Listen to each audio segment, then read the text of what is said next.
বেদখল কিংবা জবরদখল জমি উদ্ধারের পদ্ধতি সহজ হয়ে গেল এবং এর পেছনের মূল কারণ হচ্ছে আমাদের যে ভূমি আইন দেওয়ানি কার্যবিধি সেটিকে উল্লেখযোগ্য পরিবর্তন করে বিচার ব্যবস্থায় নতুন করে কিছু নিয়ম যোগ করা হয়েছে। এখন থেকে এই বেদখল জমি উদ্ধারে ভূমি মালিকদেরকে আর বছরের পর বছর ঘুরতে হবে না, কিংবা তাদেরকে যে ভোগান্তির মধ্যে পড়তে হতো সেই ভোগান্তির মধ্যে আর পড়তে হবে না। খুব সহজেই তারা তাদের বেদখল জমি উদ্ধার করে সেগুলোর ভোগ দখলে যেতে পারবে।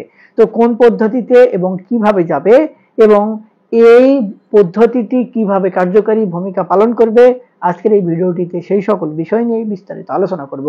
সুপ্রিয় ভিউয়ার্স, ভিডিওটি দেখার পর যদি ভালো লাগে, আরো কোনো ভিডিও দেখার আগ্রহ জন্মায়, তাহলে আমাদের চ্যানেলটি সাবস্ক্রাইব করে রাখতে পারেন আর পরবর্তী ভিডিওর নোটিফিকেশন পেতে পাশে থাকা বেল আইকনটি চেপে দিয়ে রাখবেন। আসসালামু আলাইকুম সুপ্রিয় ভিউয়ার্স, যে কোনো বেদখল জমি উদ্ধার করার জন্য আমাদের দেওয়ানি কার্যবিধি এবং ভূমি আইন যেগুলো আনুষঙ্গিক রয়েছে সেগুলোতে কিছু নিয়মের কথা বলে দেওয়া হয়েছে।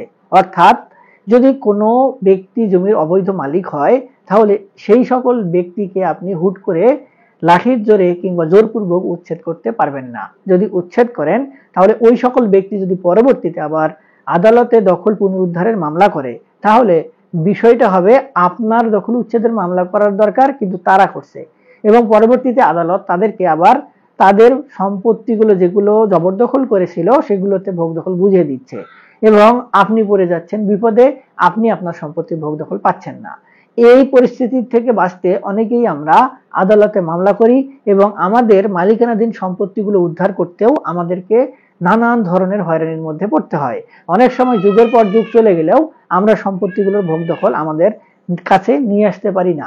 এখন এই যে আদালতে মামলা করা হয় জমি জবরদখল থেকে উচ্ছেদ করার জন্য, তখন আমাদেরকে সেই সকল মামলা আমাদের মালিকানা প্রমাণ করার জন্য যে পরিমাণে ডকুমেন্ট সাবমিট করতে হয়, সঙ্গে সঙ্গে আমাদেরকে সাক্ষী উপস্থাপন করতে হয় এবং একজন অ্যাডভোকেট নিয়োগ করে আমাদের মামলাগুলো একটা লং প্রসেসে নিয়ে যেতে হয় এবং এই মামলা করা শুরু থেকে সমন জারি এবং পরবর্তীতে জারি মামলা করে সম্পত্তির দখল পর্যন্ত আমাদেরকে টাকা খরচ করতে হয় এবং অনেক সময় অনেক ব্যক্তি যারা টাকা পয়সার অভাবে থাকে তারা কিন্তু মামলাই করতে পারে না এবং সম্পত্তির ভোগ দখলও যাইতে পারে না, যার কারণে এই সকল জবরদখলকারী সুযোগ নিয়ে সম্পত্তিগুলো দিনের পর দিন ভোগ দখল করতেই থাকে।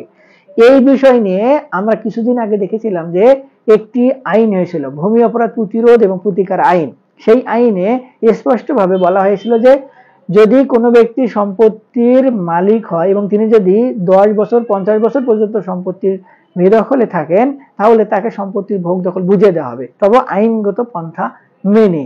আবার এই বিষয়টিকে বাস্তবায়ন করার জন্য এবং খুব সহজে আমাদের জমি জমা সংক্রান্ত বিষয়গুলো যেন সমাধান হয়, এজন্য দেওয়ানি কার্যবিধি এই বিচারিক কাঠামোটাকে কিছুটা পরিবর্তন করে পরবর্তীতে এটি অধ্যাদেশ জারি করা হয়েছে। অর্থাৎ রাষ্ট্রপতি আদেশক্রমে এটিকে অলরেডি প্রজ্ঞাপন এবং পরিপত্রর মতো করে আপনার এই মন্ত্রণালয় থেকে প্রকাশ করা হয়েছে এবং এই প্রকাশ করার মাধ্যমেই এটি কিন্তু বাস্তবায়নে চলে যাচ্ছে এবং যার কারণে এখন থেকে ভূমি মালিকরা তাদের যে বেদখল জমি উদ্ধার, এই উদ্ধারের ক্ষেত্রে শুধুমাত্র তাদের মালিকানা সংক্রান্ত যে প্রমাণগুলো, অর্থাৎ তিনি যদি দলিল মূল্যে সম্পত্তির মালিকানা লাভ করতে চায় তাহলে দলিল, কিংবা তিনি যদি রেকর্ডীয় খতিয়ান মূল্যে পূর্বপুরুষের সম্পত্তির মালিকানা দাবি করতে চায় তাহলে তার যে আনুষঙ্গিক প্রমাণগুলো, অর্থাৎ এই ওয়ারিশান সনদ এবং পূর্বপুরুষের ওই সকল সম্পত্তির মালিক ছিলেন এটি এবং তারা যে মালিকানা পরবর্তীতে পান নেই ওয়ারিশান সূত্রে,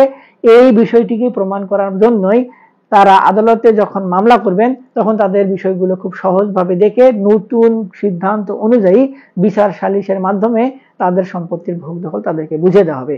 এবং এই বিচার প্রক্রিয়াটা আগে যেরকম ছিল, অর্থাৎ আমরা যারা হয়রানি হতাম যখন একটি আর্জি পেশ করতাম, আর্জি পেশ করার ফলে আমলে নিয়ে যারা বিবাদী ছিল তাদেরকে সমন পাঠানো হতো, তারা সমনের জবাব ধীরে সুস্থে 2-3টা ডেট মিক্স করে দিতেন, অনেক সময় তাদেরকে 2-3 বার সমন পাঠিয়েও কোনো জবাব পাওয়া যেত না, আদালত তাদের বিরুদ্ধে কোনো ব্যবস্থাও সহজে নিতে পারতেন না।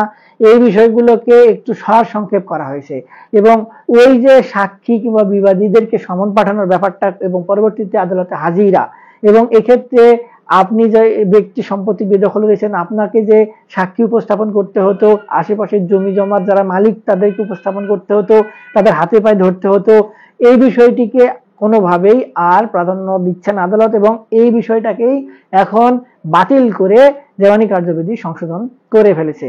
এবং বলা হচ্ছে যে এই জমি সংক্রান্ত বিষয় নিয়ে, মালিকানা সংক্রান্ত বিষয় যদি কোনো ব্যক্তি আদালতে মামলা করে, তাহলে তাকে আর সাক্ষী আদালতে উপস্থাপন করতে হবে না। তিনি সাক্ষী হিসেবে প্রথমে যে আর্জি পেশ করবেন, সেটি এফিডেভিটের মাধ্যমে আদালতে উপস্থাপন করলে আদালত সেই আর্জিটাকে সাক্ষী হিসেবে গ্রহণ করবে। এবং প্রযোজ্য ক্ষেত্রে পরে যদি মনে হয় যে সাক্ষীগণদেরকে আদালতে উপস্থাপন করে জেরা করা প্রয়োজন, তাহলে সেক্ষেত্রে জেরা করতে পারে। যদি মনে না করে, আদালত সন্তুষ্টির উপরে সেক্ষেত্রে তাদেরকে নাও ডাকা হতে পারে, এবং পরবর্তীতে ওই যে সকল ডকুমেন্ট মালিকানা সংক্রান্ত উপস্থাপন করা হবে, সেগুলো যাচাই বাছাইয়ের মাধ্যমে রায় দেওয়া হবে। এবং আরেকটি ব্যাপার হচ্ছে সমন পাঠানোর যে ব্যাপারটা, সমন পাঠানোর ফলে যে তারা সমনে জবাব দিতেন না, ইচ্ছাকৃতভাবে অ্যাডভোকেট দ্বারা ঘুরাইতেন, এই বিষয়টিকেও একটু আমলে নেওয়া হয়েছে। এবং বলা হয়েছে যে এখন থেকে সমন এই লিখিত আকারে ব্লক মারফত পাঠানোর পাশাপাশি যেভাবে ডাকযোগে রেজিস্ট্রির মাধ্যমে পাঠানো হতো, এর সঙ্গে সঙ্গে অনলাইনে মেইলের মাধ্যমে, মোবাইল ফোনে খুদে মেসেজের মাধ্যমে কিংবা হোয়াটসঅ্যাপেও সমন জারি করা যাবে। এবং প্রযোজ্য ক্ষেত্রে আদালতের সন্তুষ্টির উপর ধরে নেওয়া হবে যে সমন পাঠানো হয়েছে, তারা ইচ্ছাকৃতভাবে সমনের জবাব দিচ্ছেন না। এতে করে যারা বিবাদী পক্ষ কিংবা সাক্ষী, তারাও কিন্তু সমনটি গ্রহণ করবেন, এবং আদালতে যদি উপস্থিত না হয়, পরবর্তীতে আদালত তাদেরকে অ্যারেস্ট করে আদালতে উপস্থিত করার নির্দেশনাও প্রদান করতে পারবেন। এবং আদালত কিন্তু জেনে যাবে সরাসরি যে সমন যে ব্যক্তির কাছে পাঠানো প্রয়োজন, সে ব্যক্তির কাছে পাঠানো হয়েছে। তাই এই সমন নিয়ে গড়িমসি করার কিন্তু আর সুযোগ থাকছে না। এবং এই বিষয়টির উপর পরিলক্ষিত করে এই বিষয়গুলো যদি বিচার করা হয়, তাহলে যেহেতু সাক্ষী লাগছে না, সমনের বিষয়টি বাতিল হয়ে যাচ্ছে। তাই যে এই লেন্দি প্রসেসের যে ব্যাপারটি, এটি কিন্তু কমে আসছে। শুধুমাত্র প্রমাণের উপরে বিচার সালিশ করে তার পরবর্তীতে রায় দেওয়া হবে। এখন এই যে রায় দেওয়ার পরে অনেক সময় আমরা রায় পাই, কিন্তু আমাদের জারি মামলা কিংবা রায় বাস্তবায়নের জন্য যে মামলা করতে হয়, সেই মামলাটি কিন্তু আমরা করতে পারি না, কিংবা আমাদের করা হয় না, কিংবা করলেও সেটিও আবার ঝুলে থাকে দীর্ঘদিন। এই বিষয়টিকেও এখন বাতিল করা হয়েছে। বলা হচ্ছে আদালত প্রযোজ্য ক্ষেত্রে রায় বাস্তবায়ন, রায় প্রদানের পরপরই যদি মনে করেন এই বিষয়টি নিয়ে রায়টি বাস্তবায়ন করা প্রয়োজন এবং ভূমি মালিককে তাদের সম্পত্তির ভোগ দখল বুঝিয়ে দেওয়া প্রয়োজন, তাহলে সেক্ষেত্রে সঙ্গে সঙ্গেই আদালত থেকেই নির্দিষ্ট রাষ্ট্রীয় প্রতিষ্ঠান কিংবা প্রশাসনকে নির্দেশনা প্রদান করা হবে যে আপনি এই রায়টি বাস্তবায়নের মাধ্যমে যে ব্যক্তি আদালতে আর্জি পেশ করে রায় পেয়েছে, তাকে তার সম্পত্তির ভোগ দখল বুঝিয়ে দেওয়া হোক।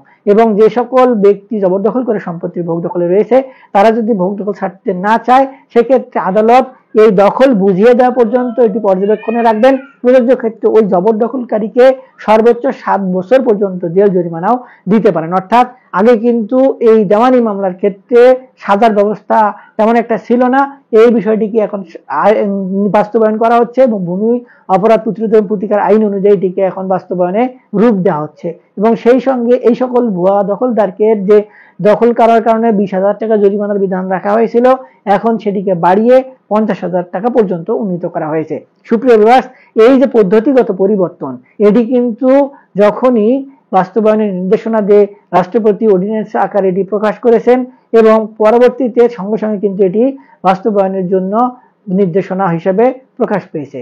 এবং এখন থেকে আদালত সমূহে এই পদ্ধতিতেই কিন্তু বিচার ব্যবস্থা পরিচালিত হবে এবং খুব সহজেই আমাদের যে বেদখল জমিগুলো উদ্ধারের মামলা কিংবা জমি জমা মালিকানা সংক্রান্ত মামলা, এগুলো করে আমাদের সম্পত্তি আমরা ভোগ দখলে যেতে পারবো। সুপ্রিয় ভিউয়ার্স, আশা করি ভিডিওটি বিষয়বস্তু বুঝতে পেরেছেন।